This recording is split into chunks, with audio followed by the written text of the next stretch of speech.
If you want to understand how B2B really works in 2025, you need to meet today's guest. I first met Max Altschuler back when he was building Sales Hacker, and I was starting this little tiny group I called Sales Fight Club. He's written 3 best-selling books, built and sold Sales Hacker to Outreach, then transformed angel investing into accidentally becoming a VC. But what makes Max special isn't just what he's built, it's how he saw something everyone else missed.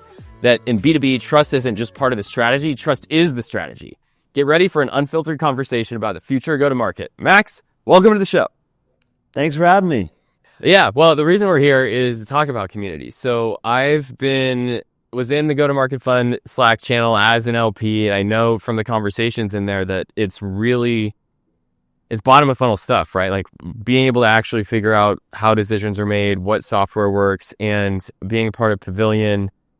I know Dave Gearhart's got his Exit 5 community. We're here today to talk about how community really impacts and influences how decisions are made.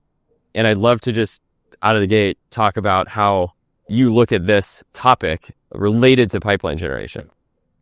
Yeah, definitely. It's super interesting. I think a lot of really good things come out of communities, and I've said, this about Pavilion and things like Exit 5 and GTM Fund less so, but your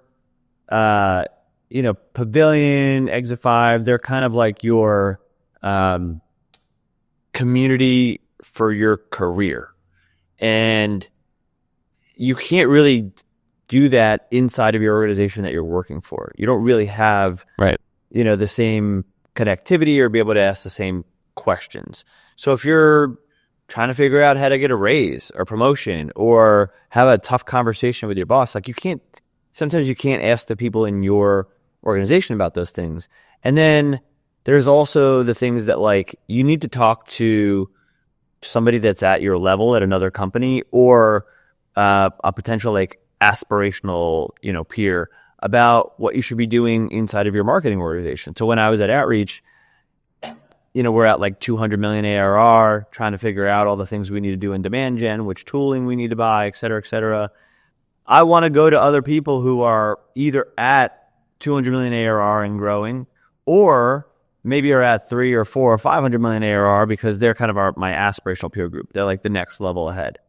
And so I found it super valuable to be in some of these communities where I can go in and say hey, what are you using for X, Y, and Z? How did you think of this? How did you figure this out once you scaled past, this number of customers or users or revenue?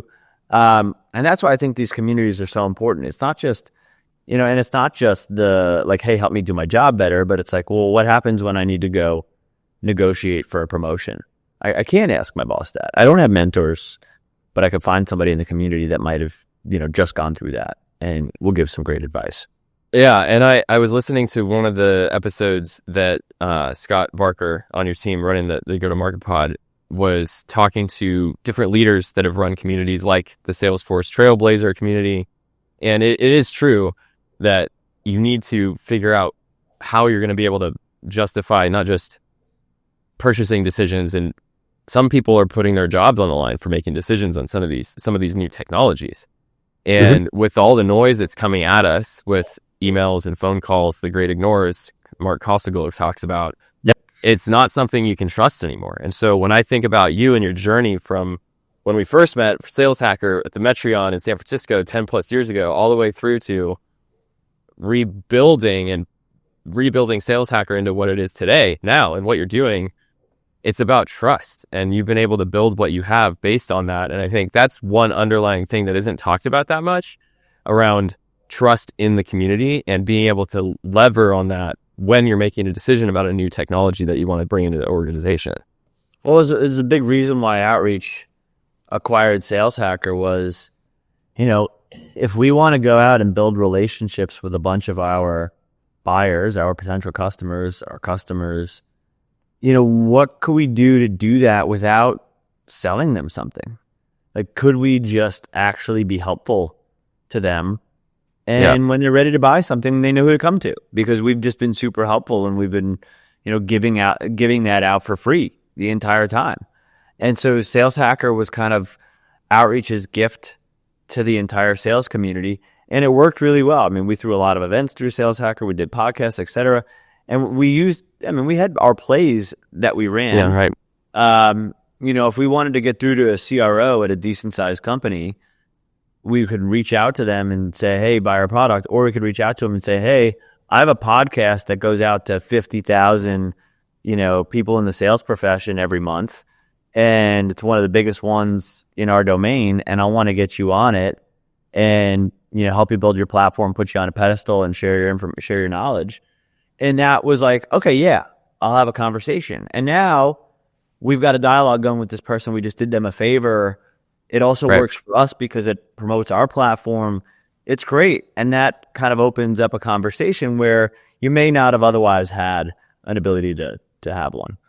Yeah. And I'd love to end on this because these are supposed to be short snacks that we chew on, but just being able to talk a little bit about that specifically, of the belief that you have around pipeline generation and what the market has wrong, and how companies should be thinking about this differently to unlock the next big opportunity. Because again, for someone trying to build a company and a new founder that just got funding, join the communities, be able to pull people in and leverage that. But I'd love to get your perspective on how you think about whether it's community or something else for this topic of how to generate pipeline in 25.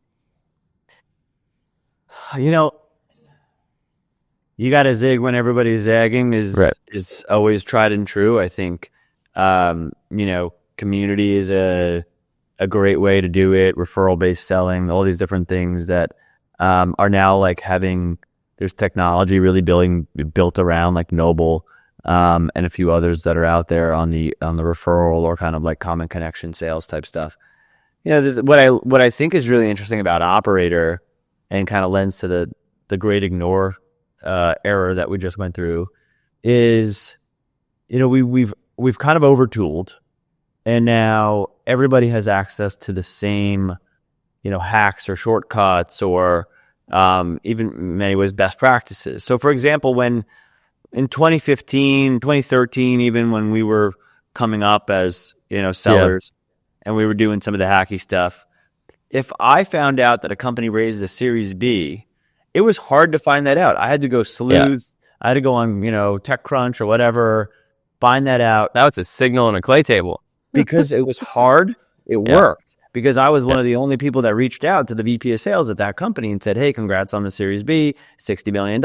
Let's talk about how we can help you. And when I'm one of two people to say congratulations because it was hard to find this information, it worked. Now, ZoomInfo says they have 35,000 customers. 6 Sense says they have 6,000 customers. Like Apollo has 10,000 customers. Like if everyone is getting the same signal, then it's really hard for that approach to work, where it's like, hey, we're all going to say congratulations on the Series B, but 600 people reach out to that VP of sales at the same time. So, I think ZoomInfo, 6 Sense, Apollo, they all have great use cases, but it's up to the individual who's using them to figure out how to get the most juice and the bang for the buck for them, and how to zig when everybody else is zagging. And I think one of the things I love about what Operator is doing is just making that message so unique and so different from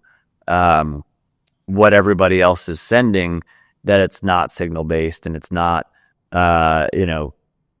based on kind of the same markers and templates that everybody else is sending. So excited about that. I also think we went through an era 2022 to 2024 where budgets were completely locked. And I wouldn't say that they're starting to unlock, but I do think because of agents and some of the things that co-pilots and things like that are able to do, I don't know if tech budgets are unlocking, but I do think headcount, services, and contractor budgets are moving over to tech to be able to pay for agents. So where you would have hired 3 or 4 full-time headcount or a contractor or an agency or a services company, you're now saying, okay, well, what if we hired one person and then supported them with these agents? Would that save us money and accomplish more than all that human headcount? Yeah. So I think it does get interesting there. Yeah, that is interesting, and I think we'll end there, even though we could unpack that whole box, because that is a crazy topic to get into. But for now, we'll we'll end on that. And Max, thank you for being here. You heard it here first. Zig when you should zag, or zag when you should zig. When everybody's going one way, go the other. Right. So thank you for being here, Max. Appreciate it. And I think everybody knows where to find you. But if they don't, where should they go? LinkedIn, my name, Max Outschuler, and then Twitter, hackatmax, and then gtmfund.com. And then Sales Hacker was relaunched as GTM now. So that's our media entity for the fund on the GTM side. All right. Thank you, everybody. We'll see you on the next one.